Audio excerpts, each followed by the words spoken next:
Déclaration du collectif des syndicats de la santé regroupant les syndicats suivants: le Synfort, le Silasto, Sinafeto, Serpesanto, Sympages, Sinapreto et Sinam.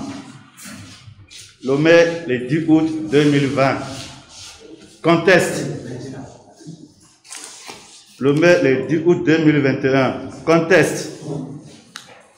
Depuis 2008, le secteur de la santé a connu des mouvements de grève récurrents.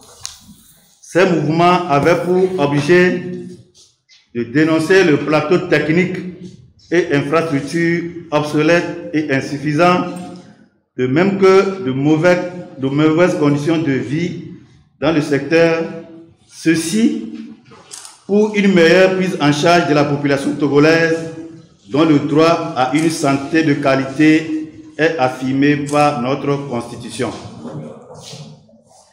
Pour résoudre définitivement cette crise qui perdure, le gouvernement avait par arrêté numéro 2018-010/PMRT du 14 avril 2018 mis en place un groupe de travail constitué des représentants du gouvernement, de l'administration et ceux des syndicats du secteur de la santé pour réfléchir et proposer des solutions aux problèmes qui minent le secteur de la santé.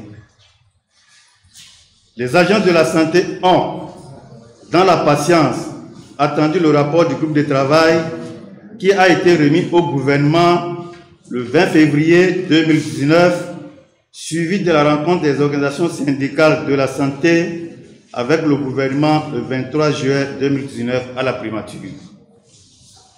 Le gouvernement, par la voix du Premier ministre d'alors, a accepté tout le contenu du rapport et a promis la prise en compte des 10 recommandations.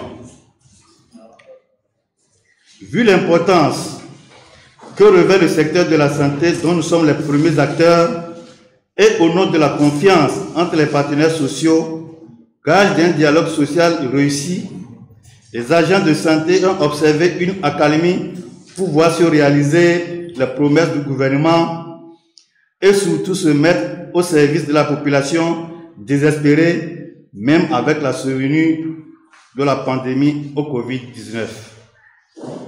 Ainsi, nous contribuons activement aux côtés du gouvernement à la lutte contre cette pandémie par des actions concrètes sur le terrain.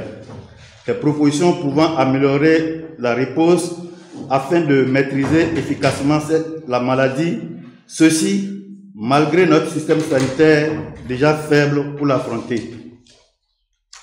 Dans le souci de rechercher des voies et moyens pour trouver des solutions aux problèmes suscités, les discussions se sont poursuivies avec les ministres de la Santé et de la Fonction publique.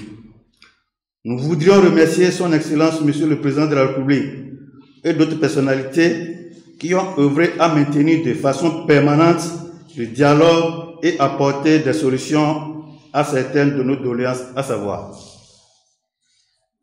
l'octroi d'une prime unique Covid-19 pour le compte de l'année 2020 à tout le personnel de la santé, l'assurance vie Covid-19 au profit des agents de santé, l'organisation de concours de recrutement, la fourniture du matériel de protection individuelle au personnel soignant, etc., etc. Constat. Si des efforts sont fournis par toutes les parties pour résoudre de façon durable les problèmes de la santé, nous constatons une légèreté et un mépris dans la prise en compte de nos préoccupations par notre ministère de tutelle quant à la mise en œuvre des engagements pris par le gouvernement dans le cadre des conclusions du groupe de travail. Face à l'enlisement de la situation et au mutisme de la part de notre ministère, le collectif des syndicats du secteur de la santé a adressé en date du 14 mai 2021 un mémorandum à Madame le Premier ministre lui rappelant la situation que traverse le secteur de la santé et le non-respect des engagements pris par le gouvernement le 23 juillet 2019 à la primature. Nous estimons que les leçons tirées de la crise sanitaire devraient conduire le gouvernement à engager le pays dans la modernisation de notre système sanitaire, les solutions étant déjà contenues dans les conclusions du groupe de travail. Mais force est de constater que depuis bientôt 3 mois, notre courrier est resté sans suite. Analyse. Point sur la contractualisation. Le gouvernement a eu à annoncer la mise en place du système de base robuste et résilient à travers la réforme de la gestion de la contractualisation, la construction et la réhabilitation des formations sanitaires, les équipements et le renforcement des ressources humaines. C'est dans cette logique que depuis 2017, le gouvernement a mis en place l'approche contractuelle dans 12 structures sanitaires. Près de 5 ans de mise en œuvre de cette réforme, les résultats sont mitigés malgré l'important investissement fait au profit des structures contractantes pour accomplir des tâches, des contrôles, des régies de recettes qui ne sont pas hors de portée des compétences nationales formées dans de prestigieuses écoles. Il est aujourd'hui regrettable que les résultats de la contractualisation n'aient pas pu aider les hôpitaux contractualisés à faire face aux nouvelles charges engendrées par la pandémie à la COVID-19. Des dysfonctionnements et l'opacité dans la gestion de ces hôpitaux relevés dans le rapport du groupe de travail y ont encore cours. La réponse de la tutelle semble se résumer à la dénonciation des pratiques peu orthodoxes de quelques agents véreux avouant l'incompétence de l'administration à régler les dysfonctionnements constatés. Il serait utile de commanditer un audit externe de la contractualisation afin de situer l'opinion nationale sur sa contribution aux réponses des problèmes du secteur de la santé. Pour notre part, nous estimons qu'une autre solution sont à explorer. Les ressources humaines.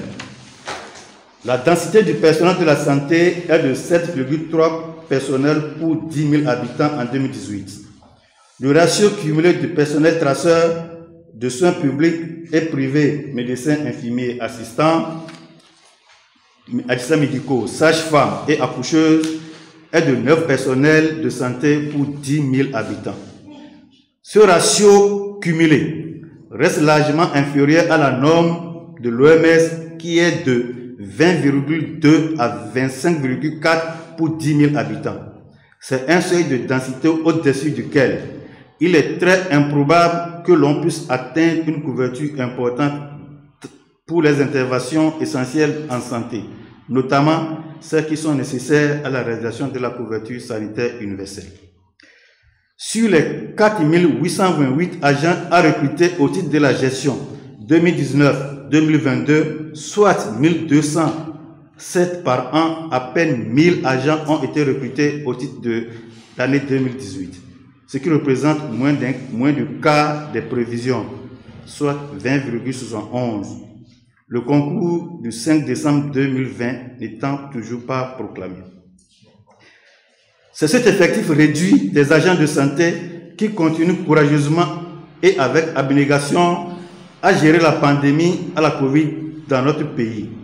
Pendant ce temps, près de 5000 agents de santé contractuels des établissements publics, soit environ 50% de l'effectif du personnel de santé, continuent d'exercer dans des conditions de vie de travail déplorables, notamment la non-déclaration à la Caisse nationale de sécurité sociale et à l'Institut national d'assurance maladie, INAM, le non-respect du montant des primes de garde et d'astreinte, le non-paiement des primes de risque et le non-respect du SMIC, entre autres.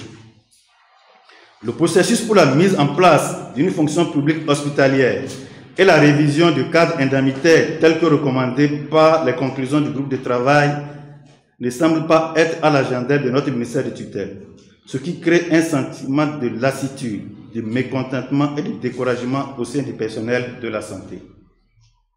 Le renforcement en ressources humaines, la résolution définitive de la situation des contractuels et l'adoption d'un cadre indemnitaire attractif s'impose afin d'encourager le personnel soignant à œuvrer efficacement à l'atteinte des objectifs visés par le gouvernement dans sa stratégie ambitieuse contenue dans la feuille de route dénommée Plan Togo 2025.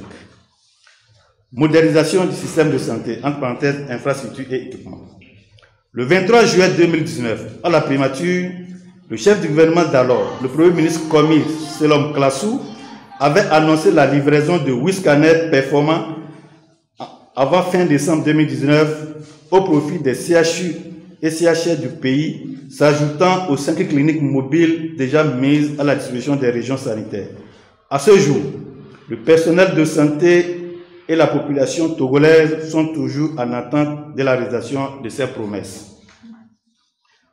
Nous notons avec intérêt la volonté de son Excellence le Président de la République de mettre en place la couverture sanitaire universelle, initiative que nous, organisations syndicales du secteur de la santé, saluons et sommes disposés à œuvrer pour sa réussite. Cette volonté ne peut se réaliser sans une modernisation de notre système de santé. Dans ces conditions, il paraît urgent de trouver quelques solutions pour soulager la souffrance de la population et des prestataires de soins. Les doléances. Eu égard à ce qui précède, et compte tenu de la crise sanitaire que connaît notre pays, les organisations syndicales du secteur de la santé se sont convenues de proposer des pistes pour accélérer la concrétisation des autres recommandations qui piétinent. Ces solutions sont contenues dans le mémorandum qui a été transmis au gouvernement et porte essentiellement sur le recrutement et la motivation du personnel, l'amélioration des plateaux techniques, entre parenthèses, infrastructures et équipements, la mise en place d'une fonction publique hospitalière et la révision d'un cadre indemnitaire transitoire, la gouvernance des structures sanitaires. Conclusion. Nous voudrions renouveler notre gratitude à toutes les bonnes volontés qui nous ont accompagnés de diverses manières dans cette lutte contre la COVID-19. C'est le lieu de rendre un vibrant hommage au personnel de santé qui se déploie nuit et jour pour venir à bout de cette guerre sanitaire malgré les conditions de travail très périlleuses.